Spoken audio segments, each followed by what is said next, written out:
అద్భుతాలు కాదు, నీకుండే బోడి జ్ఞానము కాదు. మనం మాట్లాడుకోబోయేది లేఖనానికి సంబంధించిన జ్ఞానం. మనం మాట్లాడుకోబోయేది క్రైస్తవ దృక్పథానికి సంబంధించిన జ్ఞానం.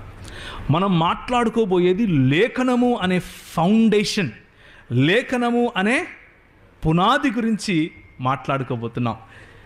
చాలా చక్కగా ఈ యొక్క 5 నిమిషాలు మీరు నన్ను చూడండి, నా మాటలు వినండి. ఎక్కడికి వెళ్ళొద్దు. మీ ఇల్లు బాగుంటాయి, మీరందరూ బాగుంటారు. ఈ 5 నిమిషాలు మాత్రం ఇవ్వండి. ఒక్క మాట చెప్తాను ఏంటంటే, దేవుని పట్ల నీకున్నటువంటి అవగాహనతో దేవుని వాక్యాన్ని విడగొట్టకూడదు.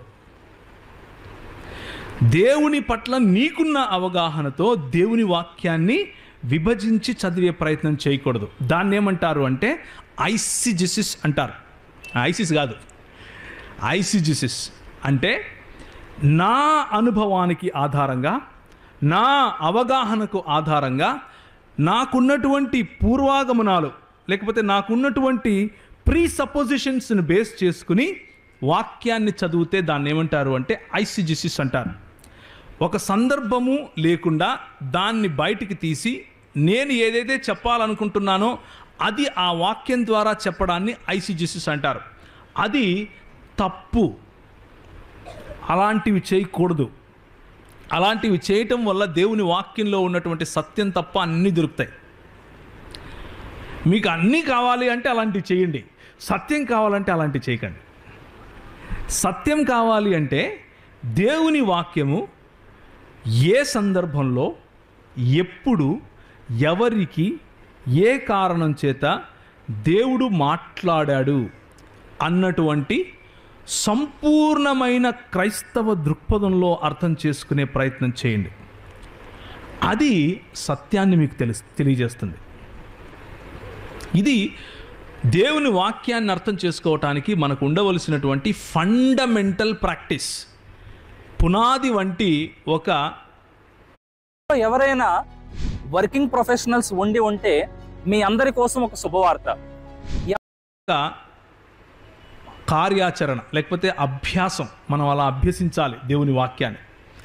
Out of context, a text without a context is a ప్రీటెక్స్ట్.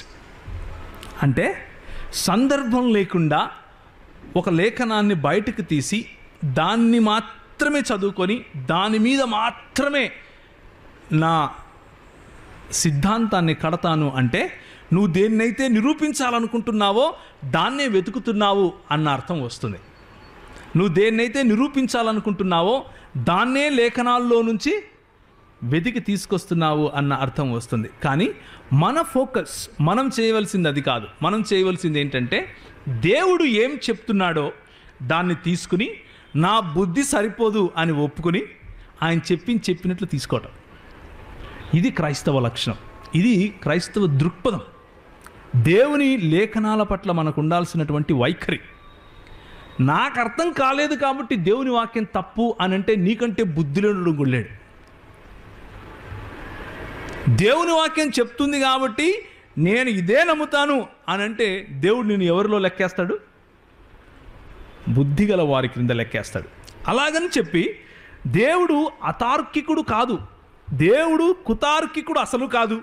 దేవుని చెప్పే దాంట్లో తర్కం ఉంటుంది, దేవుడు చెప్పే దాంట్లో సత్యం ఉంటుంది. దేవుడు తాత్వికముగా నువ్వు దాన్ని రెఫ్యూట్ చేయలేని నీ బలహీనత వల్ల నువ్వు కొన్ని అర్థం చేసుకోకపోయే అవకాశం ఉంది. ఆయన దగ్గరికి వచ్చి కృపను అడిగితే అది అర్థం చేసుకునే కృపను కూడా ఇస్తాడు.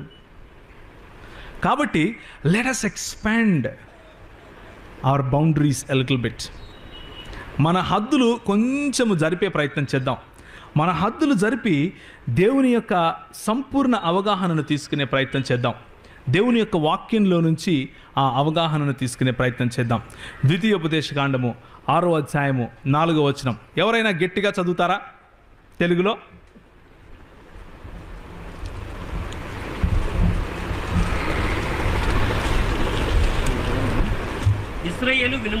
ఇశ్రాయేలు వినుము, మన దేవుడైన యెహోవా అద్వితీయుడగు యెహోవా. చాలండి. చక్కటి అనువాదం లేకపోతే చక్కటి భాషాంతరం చేశారు. అద్వితీయుడైనటువంటి దేవుని గురించి మాట్లాడుతున్నారు. ఇక్కడ వాడినటువంటి పదము లేకపోతే వాడినటువంటి హెబ్రూ భాష ఏమిటి అంటే షిమా ఇస్రాయేల్ యాహ్వే ఎలోహిను యాహ్వే ఎహాద్ అని వాడారు. అంటే ఇస్రాయేలు విను, షిమా అంటే విను అని, వినుము ఇస్రాయేలు వినుము, మన దేవుడైన యెహోవా యాహ్వే ఎలోహిను యాహ్వే ఎహాద్ అంటే ఆయన అద్వితీయుడగు యెహోవా అని చెప్పారు. యెహోవా దేవుడు అద్వితీయుడు అని చెప్పారు.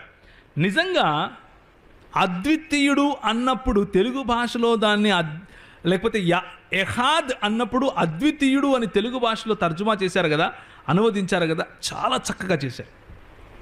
ఎందుకు అంటే హిబ్రూ భాషలో చాలా పదాలు ఒకటి అన్నటువంటి మాటను ఇవ్వటానికి ఉన్నాయి. మన దేవుడు ఒక దేవుడు, మనకు ఒక దేవుడే ఉన్నాడు.